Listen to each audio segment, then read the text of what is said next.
One of the things I love about fall is warm homemade pie. Hey friends, it's me. Today we are going to be making a homemade from scratch pie crust. This buttery pie crust recipe will give you a consistent flaky pie dough every single time. Okay, so I'm going to add 1.5 cups of, it calls for 1.5 cups of flour. I'm doubling it, so I will be adding 3 cups of flour.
As a beginner homesteader, it's so important to start building skill. This is one of the skills I'm determined to do in a more consistent way. The first time I made this pie crust, I made it perfectly. This time I was having a little bit more trouble. We are always learning, and the wonderful thing about doing this for a third time is I quickly realized the mistake I had made. But because I had to be somewhere and I was a little crunched for time, I decided just to skip this step, which kind of made me struggle a little later.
So I started running into a little bit trouble when I was rolling the dough out. I believe because I didn't add enough ice water that it wasn't holding its shape very well.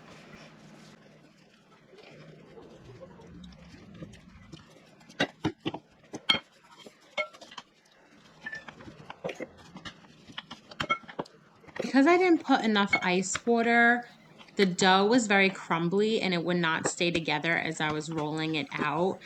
This became a problem because the key to a crispy pie crust is cold butter. So because I was rolling it out so much, the butter started melting and it just became a big mess. I knew the pie crust still tasted good, so I just kind of flopped it into the pan and just kind of hand made my pie crust. It's not the prettiest, but it did still taste very good in the end. So a trick that I used last time to transfer the dough to the dish is you start at one end and you roll the dough over a rolling pin and then unroll it over the dish. I actually forgot this trick, but I think with the way my dough came out, it wouldn't have been that successful anyway.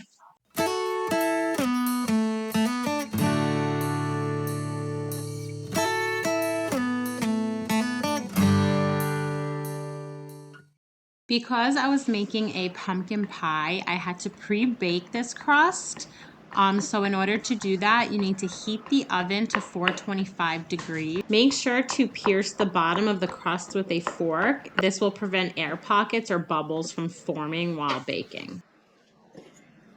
If you have extra dough left over, you can have a little fun by rolling it out and with cookie cutters, making cute little toppings to put on top of your pie. Making homemade pies from scratch is a great skill for beginner homesteaders to learn.